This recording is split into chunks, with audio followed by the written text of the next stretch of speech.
Cyclotron. आज हम लोग पढ़ेंगे साइक्लोट्रॉन। देखिए, साइक्लोट्रॉन एक मशीन होता है, एक उपकरण होता है। साइक्लोट्रॉन एक ऐसी युक्ति है, एक ऐसा उपकरण है जिसका प्रयोग हम आवेशित कणों को त्वरित करने में करते हैं। आवेशित कण को त्वरित करने का मतलब ये हुआ कि आवेशित कण को गतिज ऊर्जा प्रदान करना, उसके वेग को क्या कर देना, बढ़ा देना। जैसे अल्फा कण है, और अल्फा कण को अगर हाई स्पीड देना है, उच्च ऊर्जा देना है, उच्च गति देना है, बहुत ज़्यादा उसको वेग देना है, तो इसके लिए हम किस उपकरण का प्रयोग करते हैं? साइक्लोट्रॉन। तो साइक्लोट्रॉन एक ऐसा उपकरण है जिसकी सहायता से धनावेशित कणों को त्वरित किया जाता है। त्वरित करने का मतलब क्या होता है? हाँ, उच्च वेग देना, उच्च गतिज ऊर्जा प्रदान करना, ताकि वो बहुत तेजी से क्या कर सके, गति कर सके। साइक्लोट्रॉन की जो आविष्कार है, ये सन 1934 में, सन 1934 में दो वैज्ञानिक थे। एक थे लॉरेंज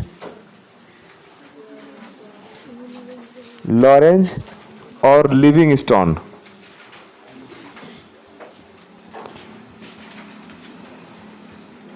लिविंगस्टोन ऐसे लिखता है, लिविंगस्टन। तो लॉरेंज और लिविंगस्टन दो वैज्ञानिक हैं। इन दोनों वैज्ञानिक ने खोज किया था, आविष्कार किया था किसका? साइक्लोट्रॉन का।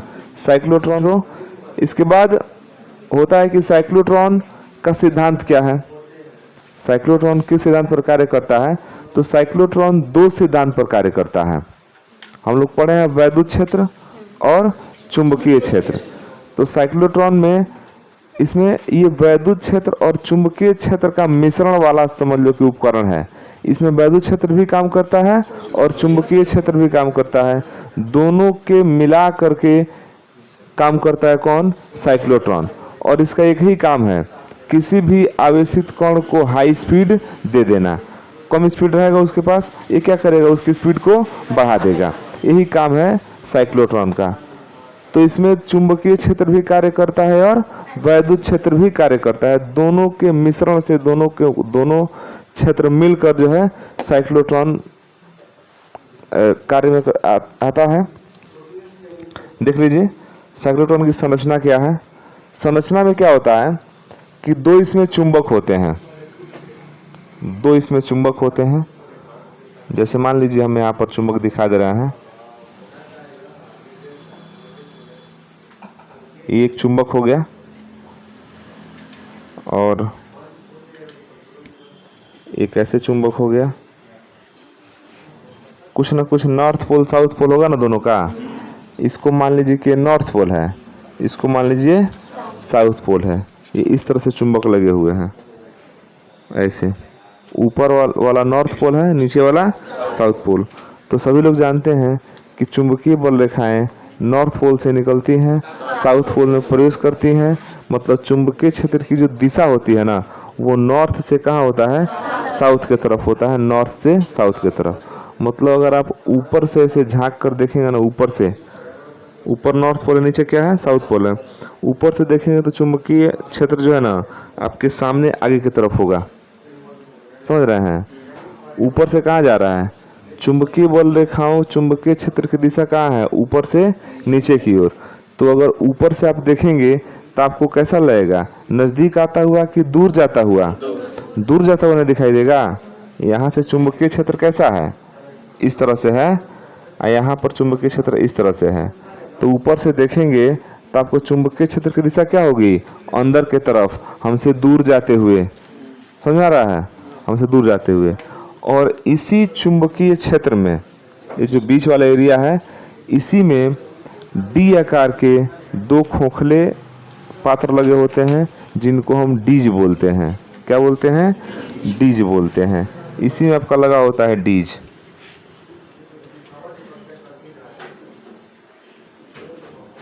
इसी में आपका क्या लगा होता है? डीज। थोड़ा बड़ा बना दें।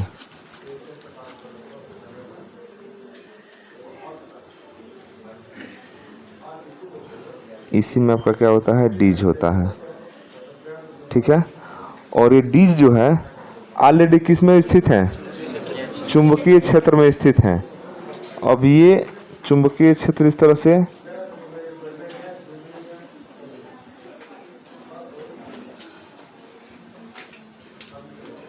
नॉर्थ से निकले कहाँ पर है, साउथ में चुंबकीय क्षेत्र है। अब ये दोनों जो डीज होते हैं ना, ये जुड़े होते हैं ऑक्सीलेटर से, जिसको हम लोग बोलते हैं दोलित्र। क्या बोलते हैं, दोलित्र।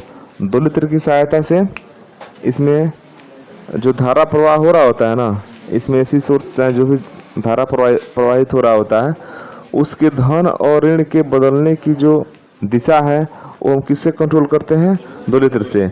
मतलब किसी क्षण ये प्लस रहता है, उसी क्षण ये क्या रहता है, माइनस। अगले क्षण ये माइनस होगा, ये प्लस होगा, यही बार बार प्लस माइनस चेंज होता रहता है। तो चेंज कितने समय में होना है, धीरे धीरे चेंज होना है कि जल्दी जल्दी चेंज होना है, इसको कंट्रोल करते हैं किससे, दोलित्र से। दोलित्र कब चेंज करना है ये सहायता करता है। जैसे मान लीजिए कि हमको हर 2 सेकेंड पर चेंज करना है, हर 2 सेकेंड पर प्लस माइनस चेंज करना है, तो कौन काम में ले आते हैं, किसको, दोलित्र को। ये हर 2 सेकेंड पर चेंज कर देगा। चाहे हर 1 सेकेंड पर चेंज करना है तब भी ये चेंज कर सकता है। मतलब कि ये क्या करता है, धारा की दिशा को लगातार क्या करता रहता है, परिवर्तित करता रहता है, यही इसका काम है। तो अब ये वाला कंडीशन आपका है कि ये नॉर्थ पोल, ये वाला हिस्सा आई क्या हो गया, साउथ पोल। और डी जिसके ठीक कहाँ है, बीच में है। जैसे इसी को दिखा देते हैं, ये आपका क्या है, दोनों चुंबकीय क्षेत्र हैं और इसके बीच में आपका इस तरह से क्या है, डीज है, इस तरह से। अब इस तरह से ना हो गया, चुंबकीय क्षेत्र आपका ऊपर, माने नॉर्थ पोल ऊपर है, साउथ पोल कहाँ है, और बीच में क्या है, डीज है। अब बताइए डीज जो है चुंबकीय क्षेत्र के कितने डिग्री कोण पर है, हाँ, चुंबकीय क्षेत्र ऐसे ना है, देखिएगा, चुंबकीय क्षेत्र नॉर्थ से साउथ में जा रहा है, तो चुंबकीय क्षेत्र ऊपर से कहाँ जा रहा है, नीचे। और डीज एकदम इस तरह से रखे हैं तो 90 डिग्री पर न हो गया। माने डीज जो है चुंबकीय क्षेत्र से क डिग्री पर है, 90 डिग्री पर है, ये ध्यान देना। डीज जो है चुंबकीय क्षेत्र से 90 डिग्री पर। तो इसको पकड़ लो और सामने ले आ लो, ऐसे इसको पकड़ के कहाँ ले आना चाहते हैं, सामने। तो जो डीज है वो एकदम सामने डी आकार का बन जाएगा ना। और चुंबकीय क्षेत्र हमारा कहाँ होगा, नॉर्थ से साउथ की तरफ ना, तो हमारा चुंबकीय क्षेत्र बाहर से कहाँ होगा, अंदर की तरफ। इसको पकड़ के सामने ले आ ले रहे हैं तो ये कहाँ चल जाएगा, अंदर। अरे पकड़ के इसको सामने रखो ना इस तरह से, तो नॉर्थ पोल इधर हो जाएगा, साउथ पोल कहाँ हो जाएगा, अंदर हो जाएगा, और डीज एकदम बीच में सामने हो जाएगा। डीज हमारा इस तरह से हो जाएगा, डीज एकदम इस कंडीशन में हो जाएगा, समझ रहे हैं, इस तरह से डीज हो जाएगा। और नॉर्थ पोल इधर, साउथ पोल इधर हो जाएगा। तो हमको इस आकृति को थोड़ा सा चेंज करके इस तरह से बना देना है, थोड़ा सा बड़ा दिखे। अब डीज आपका ऐसे दिख रहा है, समझ रहे हैं, डी जैसे दिख रहा है।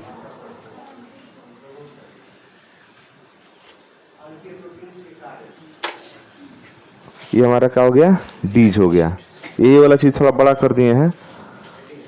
और ये नॉर्थ पोल सामने आ गया है, साउथ पोल कहाँ चल गया है। तो चुंबकीय क्षेत्र की दिशा कहाँ होगी, नॉर्थ से साउथ की तरफ ना होगा। तो इस डीज के लंबवत ना चुंबकीय क्षेत्र होगा। तो इस डीज के लंबवत चुंबकीय क्षेत्र को हम क्रॉस से न दिखाते हैं जी। जो भी चुंबकीय क्षेत्र लंबवत होता है, अंदर की तरफ होता है, उसको किसे दिखाए हैं, क्रॉस से दिखा देते हैं। तो ये हमारा जो चुंबकीय क्षेत्र है क्रॉस से दिखा दिए। देखना कि हेडिंग उड़े नहीं, थोड़ा सा बचा कर रखना इसको।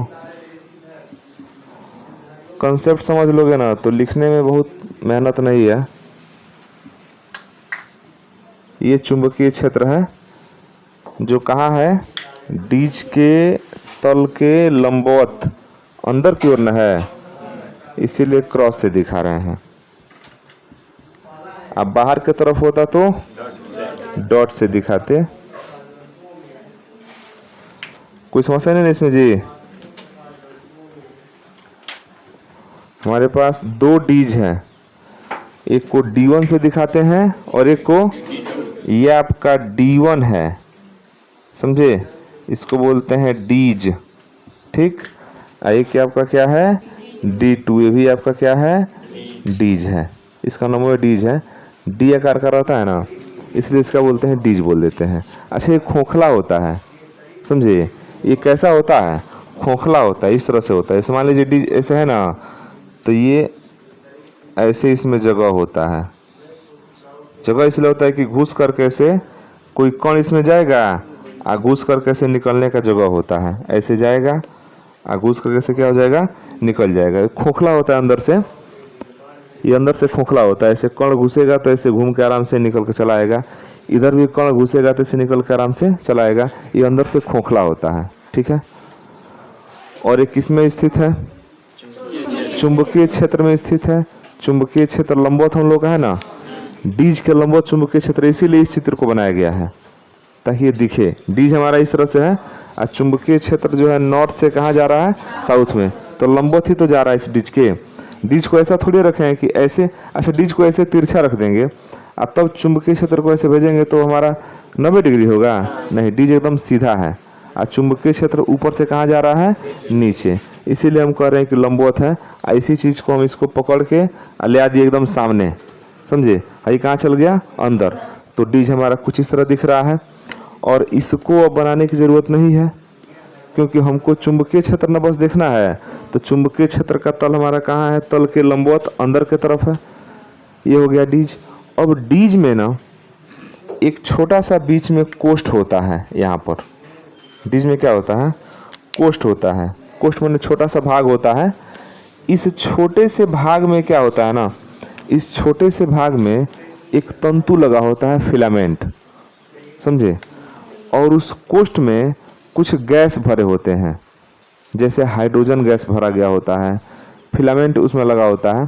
फिलामेंट इसलिए लगा होता है ना ताकि आवेश तो वहीं से उत्पन्न होगा, फिलामेंट गर्म होगा, गर्म होगा तो ऊष्मा निकलेगा, ऊष्मा निकलेगा तो जो उसमें अंदर गैस है, गैस को आयनित करेगा, और आयनित करने का मतलब क्या है, आवेश उत्पन्न करना, और जब गैस आयनित होगा तो यहाँ से क्या उत्पन्न होगा, आवेश उत्पन्न होगा, तो अलग बात है।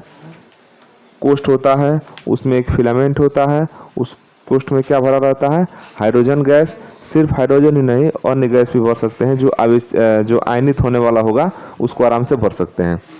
तो यहाँ से इसके सेंटर से क्या उत्पन्न होता है, आवेश उत्पन्न होता है। तो इसीलिए एक आवेश हम यहाँ पर क्या दिखा दिए हैं, इस आवेश को Q मान लीजिए, क्या दिक्कत है, इसको क्या मान लेते हैं, Q मान लिया जाए। ये आवेश हमारा क्या है, Q1। अब ध्यान देना, इस डीज को हम लोग दोलित्र से जोड़ते हैं। दोलित्र क्या होता है, दोलित्र एक ऐसा उपकरण होता है जो धारा की दिशा को आवश्यकता अनुसार क्या करता है, बदलता रहता है, वो होता है दोलित्र। और जब भी इस तरह से सिंबल आए ना तो समझ लीजिएगा एसी करंट का सिंबल है। किसका सिंबल है, और एसी करंट के साथ क्या लगा हुआ है, दोलित्र लगा हुआ है। दोलित्र का मुख्य काम क्या है जी, धारा की दिशा को परिवर्तित करना। अच्छा, एसी करंट लगाए हैं तो धारा तो खुद ही बदल जाएगा, लेकिन दोलित्र अपने आवश्यकता अनुसार बदलेगा। डायरेक्टली लगा देंगे ना धारा इसमें तो अपनी आवश्यकता अनुसार नहीं बदलेगा, उसका एक फिक्स क्रम होता है कब बदलेगा, वो प्लस माइनस लगातार बदलता रहता है। दोलित्र की विशेषता क्या है कि जितना हमको जरूरत है ना उतना ही धारा बदलेगा, उससे ज़्यादा नहीं बदलेगा। तो यहाँ पर दोलित्र लग गया। अब यहाँ से जैसे ही इसमें करंट दिया जाता है, करंट कहाँ पहुँचता है, डीज में पहुँचता है। डीज के संरचना में कुछ खास नहीं है, डीज के संरचना में कुछ ज़्यादा खास नहीं है, बस क्या है कि इसमें दो खोखले जो है डी आकार के क्या होते हैं, पात्र होते हैं। इन पात्रों को क्या बोलते हैं, डीज बोलते हैं। ये जो दोनों डीज हैं यह चुंबकीय क्षेत्र में स्थित है। देख लीजिए, दोनों डीज किस में स्थित है, चुंबकीय क्षेत्र में। और ध्यान देना कि डीज चुंबकीय क्षेत्र के लंबवत दिशा में स्थित है। कैसे स्थित है, लंबवत दिशा में। देख लीजिए, लंबवत है ना, चुंबकीय क्षेत्र आपका नॉर्थ से कहाँ जा रहा है, साउथ में, और डी जैसे कहाँ है, बीच में है, तो लंबवत स्थित हुआ। तो डीज के लंबवत है आपका चुंबकीय क्षेत्र। अब डीज में बीच में, डीज का जो सेंटर होता है बीच में केंद्र, इसमें कोष्ठ होता है। कोष्ठ मतलब छोटा सा भाग होता है। उस छोटे से भाग में एक फिलामेंट होता है और हाइड्रोजन भरने का थोड़ा सा क्या होता है, जगह होता है। फिलामेंट क्यों होता है? फिलामेंट जब गर्म होगा तो ऊष्मा उत्पन्न करेगा और उसमें गैस रहेगा तो ऊष्मा गैस को क्या कर देगा, आयनित कर देगा। आयनित करके आवेश उत्पन्न करेगा। तो यहाँ पर कोष्ठ रखने का मुख्य उद्देश्य क्या है, आवेश को उत्पन्न करना। ये बताइए, आवेश उत्पन्न होगा तभी ना उसकी स्पीड को बढ़ाएंगे। आवेश नहीं रहेगा तो स्पीड किसको बढ़ाएंगे? तो यहाँ पर एक आवेश है, इसीलिए हम बाहर से एक आवेश मान लिए हैं, उत्पन्न होके ही आया है, लेकिन हम पहले से क्या मान रहे हैं, एक आवेश है। इसी आवेश को देखते हैं कि कैसे गति करता है। तो हम लोग का आवेश हो गया। तो ये संरचना हो गया इसका। अब इसमें क्या होता है कि जो दोनों डीज होते हैं वो ऑलरेडी एक दोलित्र से ऑक्सीलेटर से क्या होते हैं, जुड़े होते हैं, जो आवश्यकता अनुसार इनमें धारा की दिशा को बदलता रहता है। अब मान लीजिए कि हमारा जो कण है वो धनावेशित कण है। कौन सा कण है? धनावेशित। और इस पर हम करंट अप्लाई कर दिए, विद्युत धारा प्रवाहित कर दिए। तो विद्युत धारा प्रवाहित करेंगे तो दोनों डीज में से कोई ना कोई एक डीज तो प्लस और जरूर होगा। अरे कोई ना कोई तो वो प्लस होगा करेगा ना, चाहे यह पहला डीज हो चाहे दूसरा डीज हो, कोई ना कोई एक प्लस होगा और कोई ना कोई क्या होगा, एक माइनस होगा। तो मान लीजिए कि आपका यह वाला डीज, यह वाला पहला वाला डीज प्लस हुआ। जब ये प्लस होगा ना तो उसी क्षण ये डीज कैसा हो जाएगा, माइनस। इसमें तो कोई संदेह नहीं है किसी को। अब हम इसको प्लस माने हैं, कोई इसको प्लस मानेगा तो गलत थोड़ी होगा, नहीं, उसका भी क्या होगा, एकदम सही होगा। कोई ना कोई तो प्लस होगा ना, आज जो प्लस होगा उसको छोड़ के दूसरा का रहेगा तो क्या हो जाएगा, माइनस हो जाएगा। तो हम इसी को क्या माने हैं, प्लस मान लिए हैं। तो ये प्लस कब हुआ है, जब विद्युत धारा प्रवाहित किए हैं तब हुआ है, माने ये धन आवेशित हो गया। ये क्या हो गया, तो यहाँ पर उत्पन्न हुआ वैद्युत क्षेत्र। क्या उत्पन्न हो गया, वैद्युत क्षेत्र। जब आवेश हमारे पास उत्पन्न हो गया कि धन आवेश है ऋण आवेश है तो वैद्युत क्षेत्र उत्पन्न होगा। और हम लोग बहुत पहले से जानते हैं कि जब किसी वैद्युत क्षेत्र में कोई अन्य आवेश आता है ना तो वह आकर्षण या प्रतिकर्षण बल का अनुभव करता है ना। तो इसका वैद्युत क्षेत्र बन गया। अब इसके वैद्युत क्षेत्र में ये आवेश आ जाएगा, ये आवेश आएगा ना। यह आवेश आपका धनावेश है। ये प्लेट आपका जो प्लेट कर रहे हैं, जो डीज है वो भी कैसा बना है, धनावेश। अब बताइए, धन और धन के बीच में कौन सा बल काम करता है, प्रतिकर्षण बल काम करता है। अब आप लोग बताइए कि ये चुंबकीय बल है कि वैद्युत बल है, वैद्युत बल है। धनावेश और धनावेश में प्रतिकर्षण हो रहा है ना, तो ये कौन सा बल है, वैद्युत बल है। इसका मतलब कि प्रतिकर्षण होगा तो डीज क्या करेगा, इस आवेशित कण को ऐसे धक्का देगा ना, तो धक्का देगा तो गतिमान हो जाएगा। मतलब कि ये जाएगा इधर, मान लेते हैं v वेग से इधर जा रहा है। समझ रहे हैं ना क्यों गति कर रहा है, क्यों ये गति क्यों किया, प्रतिकर्षण बल के कारण। प्रतिकर्षण बल कहाँ से आया, वैद्युत बल के कारण।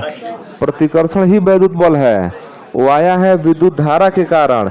जैसे ही धारा प्रवाहित किया ना इसमें, डीज यह डीज प्लस हुआ, यह डीज क्या हो गया, माइनस हो गया। तो प्लस होगा तो धक्का देगा ना इसको गति करने के लिए। अच्छा मान लो कि यह प्लस होता यह माइनस होता तो इधर आता, धक्का इधर देता, लेकिन गति तो होता ना।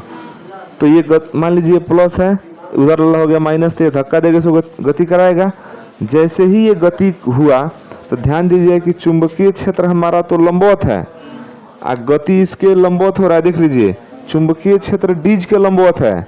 डीज इस तरह से है तो चुंबकीय क्षेत्र इसके क्या है, लंबवत है। माने चुंबकीय क्षेत्र इस तरह से है और हमारा जो आवेश Q है वो भी वेग से ऐसे गति कर रहा है। माने चुंबकीय क्षेत्र कैसा गति कर रहा है, लंबवत गति कर रहा है। हम लोग पढ़ लिए हैं कि जब कोई आवेशित कण चुंबकीय क्षेत्र के लंबवत गति करता है तो उसका पथ वृत्ताकार होता है।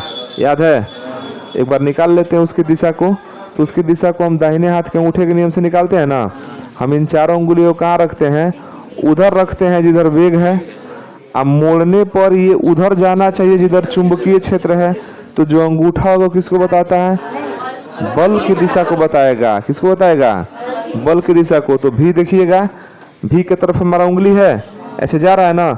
अब मोड़ने पर अंगुलियां हमारा अंदर की तरफ जा रही हैं और चुंबकीय क्षेत्र भी कहाँ है, अंदर की तरफ है। तो ये अंगूठा किसको बता रहा है, मतलब कि इस पर बल कहाँ लगेगा, ऊपर की तरफ। तो ये गति करना चाहता है ऐसे, डीज तो धक्का दिया है इसको, भाग जाओ। लेकिन नीचे से कौन बल लगा रहा है, चुंबकीय बल। वैद्युत बल के कारण ये गति करना शुरू किया, ध्यान से समझना। वैद्युत बल के कारण क्या किया, गति करना शुरू किया। लेकिन चुंबकीय बल इसको गति करने देगा नहीं, वो तुरंत कहाँ भेजेगा, ऊपर की तरफ बल लगाएगा। तो जैसे ही ऊपर की तरफ बल लगाता है ना, तो इसका जो पथ होता है वो वृत्ताकार हो जाता है। हम लोग पढ़ लिए हैं पहले से, वृत्ताकार हो गया। अब ये हुआ अर्धवृत्ताकार। और मान लीजिए कि बल ऊपर की तरफ लगा दिया तो घूम के ऐसे गति किया, और घूम के गति किया। जैसे ही वो यहाँ आया, ध्यान देना, जैसे ही वो मैंने आधा चक्कर जैसे गति किया, तैसे ही ऑक्सीलेटर महाराज क्या करेंगे, इस प्लस को माइनस बना देंगे। अब माइनस को क्या बना देंगे, प्लस। तो अब ये डीज कौन सा बन गया, प्लस। ये डीज कैसा हो गया, तो जब ये डीज प्लस हुआ, ये भी धनावेशित कण है, तो क्या यह डीज इसको आकर्षित करेगा, नहीं, ये भी प्रतिकर्षित करेगा। अब ये डीज क्या करेगा, फिर से इसको और धक्का देगा, बल लगाएगा ना इस पर, प्रतिकर्षण बल। तो बताइए, कुछ बल से, कुछ बल तो वहां से लगा, मैंने यह जब प्लस था यह माइनस था तो बल लगाया, फिर अभी गति करके घुमा ही है, तब तक ये भी क्या कर दिया, बल लगा दिया। तो बताइए इसकी गतिज ऊर्जा घटी कि बढ़ी, बढ़ गई ना। अब बढ़ गया इतना कि इसका जब गतिज ऊर्जा बढ़ गया तो त्रिज्या भी तुरंत बढ़ जाता है, समझ रहे हैं। जैसे गतिज ऊर्जा बढ़ा तुरंत इसे क्या बढ़ गई, त्रिज्या बढ़ गई, बिल्कुल बढ़ेगा। पहले कम बल था, कम बल से धक्का दिया गया था तो कम दूर तक घूमता, जैसे ही आधा दूर तक घूमा तब तक एक और एक बल वो लगा दिया उधर से, तो इसके अंदर ऊर्जा क्या हो गई, और बढ़ गई। मतलब कि थोड़ा सा एरिया कवर करेगा, अब इसकी त्रिज्या क्या हो जाएगी, बढ़ जाएगी। अब ये आधा चक्कर फिर करके यहाँ पर आया ना, जैसे ही आधा चक्कर पूरा किया यहाँ पर पहुँचा, तब तक फिर ऑक्सीलेटर क्या कर दिया कि जो ये माइनस था इसको प्लस कर दिया, जो प्लस था इसको, फिर ये डी जिस पर कौन सा बल लगाएगा, प्रतिकर्षण बल लगाएगा, और फिर इसको क्या करेगा, धक्का देगा। अब बार बार धक्का मिल रहा है इसको ना, इसकी ऊर्जा क्या हो रही है, बढ़ रही है। तो इसकी ऊर्जा बढ़ गई, फिर से अब ये इस पथ पर गति करेगा, ऐसे गति कर दिया। ध्यान से समझना, इसको बहुत खतरनाक नहीं है। अब जैसे ही ये आधा चक्कर फिर यहाँ से यहाँ पर आया ना, तब तक हमारा ऑक्सीलेटर इसको माइनस, इसको क्या बना दिया। जैसे ही ये डीज प्लस हुआ, इस धनावेश को फिर धक्का मारेगा, छोड़ेगा नहीं, फिर घुमा दिया, एक बार और आया, फिर यहाँ पर ये आ गया। यहाँ पर जैसे ही आधा चक्कर घूम के आया, फिर डीज प्लस, ये क्या हो गया, माइनस, माइनस हुआ, फिर धक्का मारेगा ना, फिर प्रतिकर्षण। ये प्रक्रिया बार बार चलती रहती है। हर आधे चक्कर में डीज जो है अपना आवेश बदलता है, प्लस से माइनस, माइनस से प्लस। हर आधे चक्कर में इसका आवेश बदलेगा, और जब जब आवेश बदलेगा तब तब इस पर प्रतिकर्षण बल लगेगा, और प्रतिकर्षण बल लगेगा तब तो उसको क्या करेगा, धक्का देगा। इधर से आधा घूम के आया, चलिए इधर से मारा पूरा, है ना, से एक झापड़, फिर से तेजी से गया एकदम घूम के, आधा चक्कर ऊपर घूमा, चले इधर से, समझे, और इसकी ऊर्जा बढ़ गई। घूम के जैसे ही इधर आया तो लेने से मार दिया। ऐसे करके दोनों ओर से मारते मारते क्या करते रहते हैं, इसकी एनर्जी को एकदम बढ़ा देते हैं। और बढ़ाते बढ़ाते लास्ट में खिड़की होता है इधर किनारे, उसी खिड़की में से निकाल देते हैं। अब निकलता है तो बहुत तेजी से गति करते हुए निकलता है, इसका स्पीड बहुत ज़्यादा हो गया रहता है। यहाँ से खिड़की, यहाँ से, हाँ मौके समझ लो, यहाँ से निकल जाता है, और आपका जो भी धनावेशित कण है वो यहाँ से हाई स्पीड से कण क्या होता है, निकल जाता है। इस तरह साइक्लोट्रॉन काम करता है। कोई दिक्कत नहीं ना इसमें, समझ गए बढ़िया से इसको। तो साइक्लोट्रॉन क्या है बता दो। साइक्लोट्रॉन एक ऐसा उपकरण है, देखो क्लास में ठीक से समझ लो, यहाँ समझ ले रहोगे ना तो अपने भाषा में कुछ भी तो लिखिए दोगे, रट्टा मार के लिखना संभव नहीं है। कितना रटोगे बताओ ना, इतना छोटा सिलेबस नहीं ना है, काफ़ी बड़ा सिलेबस है, रटना थोड़ा मुश्किल है। समझ लो इसको। डीज क्या होता है? डीज कह रहे हैं साइक्लोट्रॉन। साइक्लोट्रॉन एक ऐसा उपकरण है जो किसी भी धनावेशित कण को त्वरित करता है। त्वरित करने के लिए उपयोग किया जाता है या त्वरित करता है मतलब उसकी गति ऊर्जा को बढ़ाता है, मतलब उसके वेग को क्या करता है? बढ़ाता है।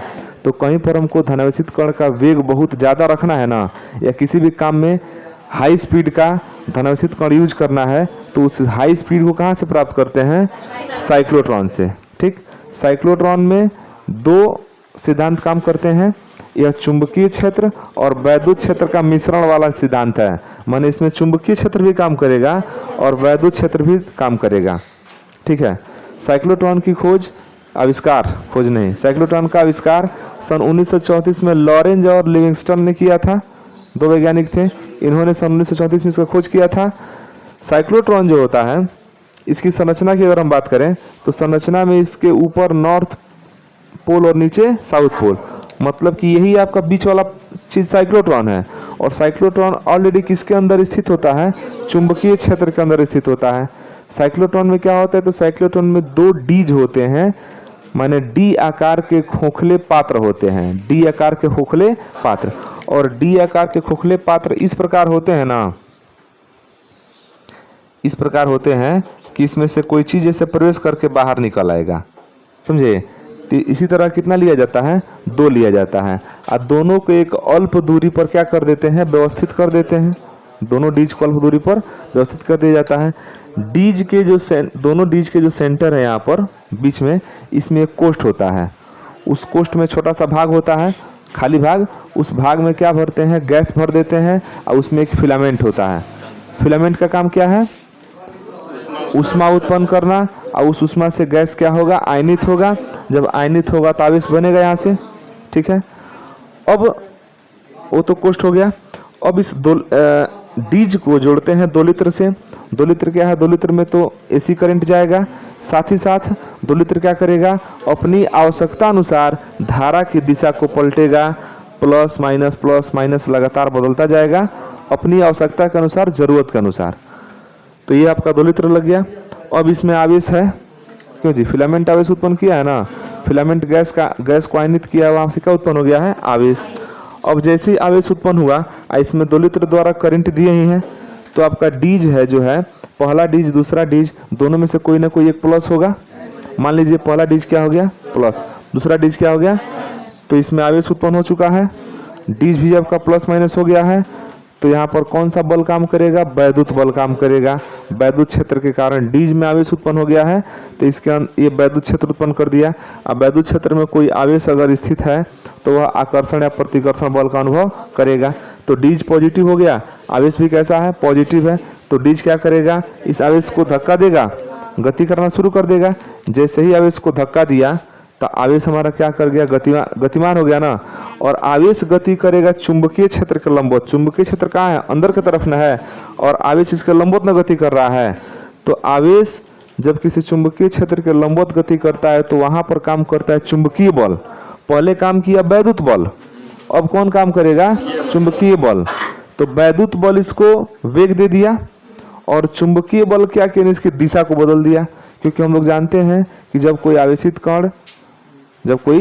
कण एक समान चुंबकीय क्षेत्र में क्षेत्र की दिशा के लंबवत गति करता है तो वहां पर चुंबकीय बल कार्य करता है। चुंबकीय बल लगाया, बल की दिशा कहाँ थी? ऊपर की तरफ न थी, तो ऊपर की तरफ थी, तो ये घूम गया कहाँ पर? ऊपर की तरफ। जैसे ही आधा, चूंकि इसको तो वृत्ताकार पथ पर गति करना था, तो वृत्ताकार पथ के लिए घूम तो गया, लेकिन जैसे घूम के आधा चक्कर गया ना, तब तक जो डीज का प्लस माइनस था, धारा की जो दिशा थी वो क्या हो गई? बदल गई। तो ये माइनस हो गया, ये क्या हो जाएगा? प्लस। जैसे ही ये प्लस हुआ ना, फिर प्लस को तुरंत क्या कर देगा? प्रतिकर्षित करेगा, फिर उसको क्या करेगा? धक्का दे देगा। तो ये घूमना चाहता था वृत्ताकार पथ पर, लेकिन जैसे ही धक्का मिला ना, इसकी त्रिज्या फिर क्या हो गई? बढ़ गई। अब थोड़ा सा वृत्ताकार पथ पर ही घूमेगा, अर्धवृत्ताकार पथ पर, लेकिन थोड़ा सा तेजी से घूमेगा। तो तेज जाएगा तो इसका त्रिज्या क्या हो गया? बढ़ गया। जैसे ही आधा चक्कर फिर से घूमा, फिर डीज का जो चिन्ह है वो क्या हो गया? बदल गया। फिर ये प्लस हुआ, इधर क्या हो गया? माइनस। फिर से धक्का देगा तो इसकी ऊर्जा क्या हो गई, और बढ़ गई, और बढ़ के फिर से और बड़े त्रिज्या के अर्धवृत्ताकार पथ पर घूमा। जैसे ही ये घूम के यहाँ पर गया ना, तो फिर इसकी दिशा क्या हो गई, बदल गई। तो ये प्रक्रिया बार बार चलती रहती है, दिशा बदलती रहती है, और धन जो भी बनता है उस धन डीज के कारण इस पर कौन सा बल काम करता है, वैद्युत बल काम करता है, जिससे वो धक्का देता है और लगातार ये क्या होता है, घूमते घूमते खूब स्पीड पकड़ लेता है। स्पीड पकड़ के तेजी से क्या होता है, निकल जाता है। कोई दिक्कत इसमें कितने बल काम कर रहे हैं? हम ये पूछें कि डीज में कितने बल काम करते हैं? 2 बल। कौन कौन? वैद्युत बल और किसी एक को हटा दें तो क्या स्पीड बढ़ा पाएंगे हम लोग? नहीं, अब नहीं बढ़ा पाएंगे। चुंबकीय बल को हटा देना तो जाके लौट जाएगा, इसमें लौट नहीं जाएगा। चुंबकीय बल ही तो इसकी दिशा घुमा रहा है, तो चुंबकीय बल को नहीं निकाल सकते हैं। अब वैद्युत बल हटा देंगे तो गति करना शुरू नहीं करेगा, वो जहाँ है वहीं पर संचित रहेगा, चैन से बैठा रहेगा। और जहाँ वैद्युत बल दिए तुरंत ये प्लस हुआ, ये प्लस हिले है, तुरंत इसको क्या करेगा, धक्का देगा।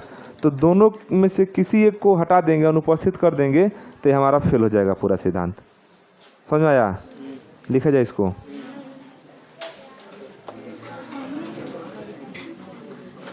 त्वरित कण की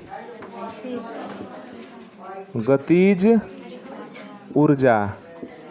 देखिए साइक्लोट्रॉन कण को त्वरित करेगा, चालू हो गया है। देखिए साइक्लोट्रॉन इस कण को त्वरित कर रहा है ना, त्वरित करने का मतलब कि इसके स्पीड को लगातार क्या कर रहा है, बढ़ा रहा है। और जब इसके स्पीड को लगातार बढ़ाएगा तो इसी को ना कहते हैं कि त्वरित कर रहा है। तो त्वरित कर रहा है तो उसकी गतिज ऊर्जा को लगातार क्या कर दे रहा है, बढ़ा दे रहा है। तो बढ़ा रहा है तो वही हमको निकालना है कि आखिर उसकी गतिज ऊर्जा कितनी होगी। तो हम यह मान लेते हैं ना कि उसकी जो गतिज ऊर्जा होगी वो भी मैक्सिमम होगी, भी मैक्सिमम माने हाईएस्ट उसका गतिज ऊर्जा होगा, भी मैक्सिमम। और साथ ही साथ वो जिस वृत्ताकार पथ पर ऐसे लगातार गति करेगा उसकी त्रिज्या r होगी। मान लें कितनी होगी त्रिज्या r।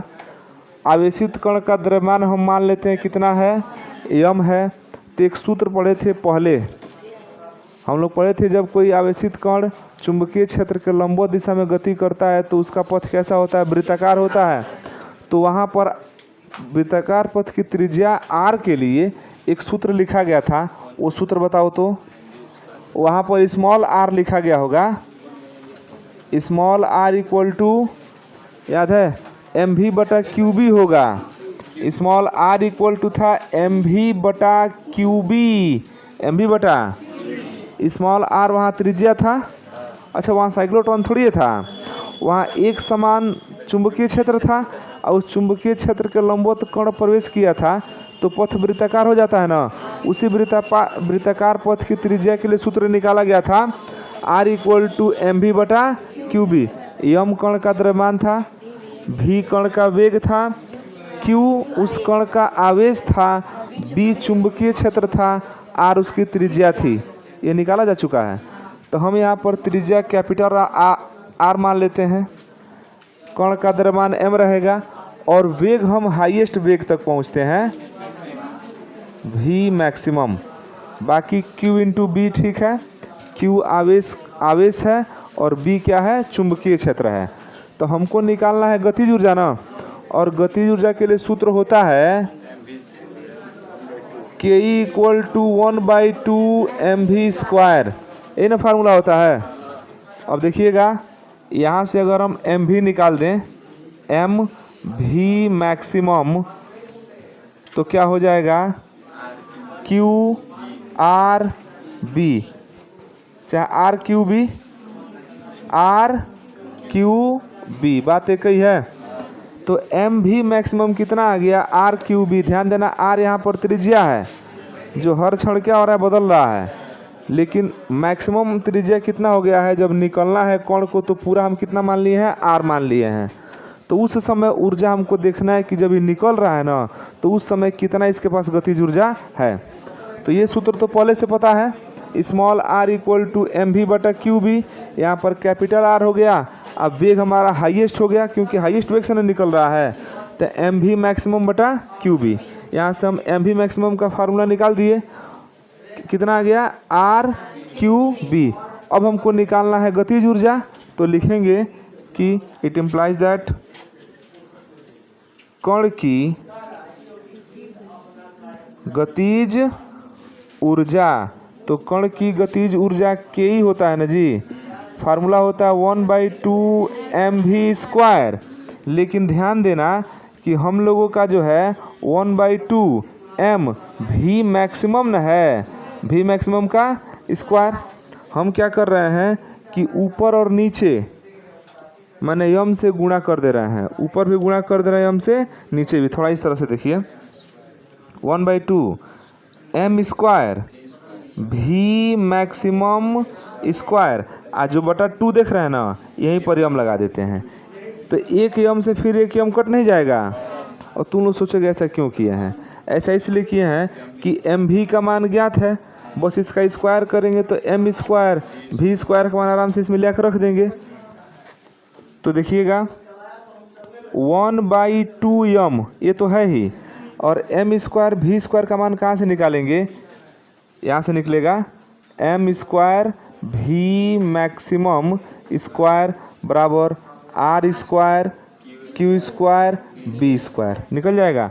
ते हो गया r² q² b²। अब इसको और अच्छे से लिखना हो तो ऐसे लिख सकते हैं, गतिज ऊर्जा k = r² q² b² ऊपर, r² q² b² बटा नीचे हो जाएगा 2m। ये जो फार्मूला निकला, ये निकला आवेशित कण की गतिज ऊर्जा। जो यहाँ से कण निकल रहा है ना बहुत हाई स्पीड से, उसकी गतिज ऊर्जा के लिए ये क्या निकल गया? सूत्र निकल गया, k बराबर r² q² b² बटा 2m। r क्या है? पथ की त्रिज्या, जिस पथ की त्रिज्या पर वो क्या हो रहा है, निकल रहा है, वो त्रिज्या हो जाएगा। q उसका आवेश हो गया, b एक समान चुंबकीय क्षेत्र है, और m जो है उस आवेश का क्या है, जो हाई स्पीड से निकल रहा है उसका द्रव्यमान है। ठीक है, तो इसको लिख लीजिए देख करके। गतिज ऊर्जा k = r² q² b² बटा 2m। ये गतिज ऊर्जा है। किसी गतिज ऊर्जा है? जो आवेशित कण यहाँ से निकल रहा है ना, उसकी गतिज ऊर्जा है। हम माने कि यदि डीज के मध्य या डीजों के मध्य विभवांतर भी हो तथा जो आवेश है, आवेश Q हो, तो ध्यान देना इसमें जो आवेश चक्कर लगा रहा है ना, जो अपनी ऊर्जा को लगातार क्या कर रहा है? बढ़ा रहा है। हर आधा चक्कर में ऊर्जा क्या कर रहा है? वो बढ़ा रहा है। तो हर आधे चक्कर में जो ऊर्जा बढ़ा रहा है उसका आवेश हम मान लेते हैं कितना है? Q है। और जो वोल्टेज लगाया गया, विभवांतर लगाया गया, वो कितना है? V है। तो ध्यान देना, तो आधे चक्कर में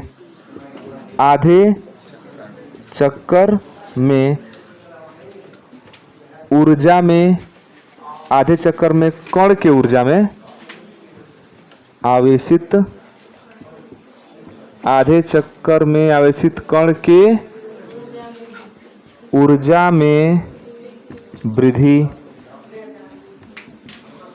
और ऊर्जा में वृद्धि किया गया कार्य बराबर ऊर्जा, कार्य करने की क्षमता को क्या कहते हैं? ऊर्जा। तो एक फार्मूला पढ़े होंगे, V = W/Q, याद है? V = W/, तो W का मान V × तो जो किया गया कार्य है वही ऊर्जा है। तो ये बताइए, जब ये घूम रहा है तो कार्य नहीं हो रहा है? हो रहा है ना, तो वह कार्य निकालना होगा W, तो V × Q।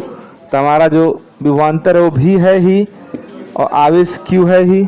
लेकिन ध्यान देना कि ये आधे चक्कर का है। कितने चक्कर का है? ये आधे चक्कर में इतना ऊर्जा ग्रहण कर रहा है। तो सोचिए जब हम कहें कि तो पूरा चक्कर में कितना ग्रहण करेगा, तो इसका डबल करेगा। अरे आधे चक्कर में इतना ऊर्जा ग्रहण किया, और फिर अगले आधे चक्कर में इतना और ग्रहण करेगा, तो ग्रहण कर लेगा 2VQ। मतलब हम कह सकते हैं ना कि तब एक चक्कर में एक चक्कर में कण द्वारा अर्जित माने प्राप्त किया गया, अर्जित मत समझ लेना।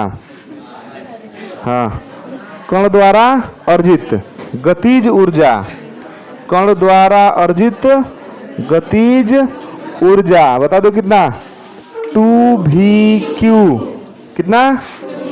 2VQ। एक चक्कर में ऊर्जा क्या कर लिया, ग्रहण कर लिया। और हम यह मान लेते हैं कि n चक्कर मारने के बाद निकल रहा है। कितना चक्कर पर निकल रहा है? n चक्कर। तो यदि डीज में आवेशित कण के कुल चक्करों की संख्या n हो तो कुल अर्जित गतिज ऊर्जा, फिर n से गुणा कर देंगे तो एक चक्कर में अर्जित किया है 2QV, तो n चक्कर में कितना अर्जित करेगा, 2NQV। तो कुल अर्जित गतिज ऊर्जा कितना हो जाएगा, 2NQV। अब अभी हम निकाले हैं कुल गतिज ऊर्जा कितना, R² Q² B² बटा 2m। इसका मतलब ये हुआ कि जो इसको मिटा दे, अब n चक्कर लगा के इतना ऊर्जा वो क्या कर लेगा, ग्रहण कर लेगा, अपना ऊर्जा बढ़ा लेगा ना।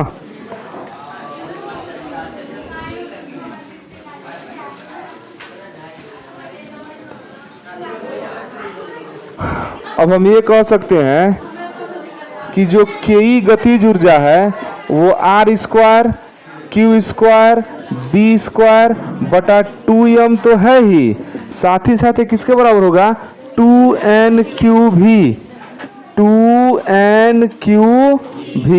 चाहे तो इन दोनों को जब एक पास इन दोनों को बराबर करेंगे ना तो Q से Q क्या कर सकते हैं, काट सकते हैं। मतलब इन दोनों में अगर रिलेशन निकालना हो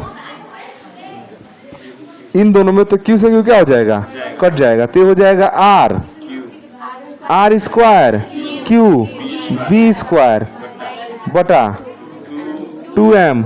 एक हाँ, हमको लग रहा था, हम कहने वाले थे अभी बतिया, क्यों कटेगा 2 से 2, ये बराबर के उधर है, ये बराबर के उधर कैसे कट जाएगा, गुणा रहेगा तब ना कटेगा। गुंजन आया है, हम नहीं पूछ रहे, हम कह रहे बस आया कि नहीं आया। ये 2 से 2 नहीं कटेगा, सुनो ध्यान से, ये 2 इधर जाएगा तो गुणा ना हो जाएगा, 2 दूना 4 हो जाएगा, तो 2NV। इस सूत्र का भी हम लोग प्रयोग कर सकते हैं। अगर ऊर्जा दे दिया ना कि इतना ऊर्जा उसके पास आ गया है, ऊर्जा दे दिया तो पूछ ले कि कौ चक्कर में इतना ऊर्जा आया है, तो इसकी सहायता से हम लोग आराम से निकाल सकते हैं। इसको लिखिए,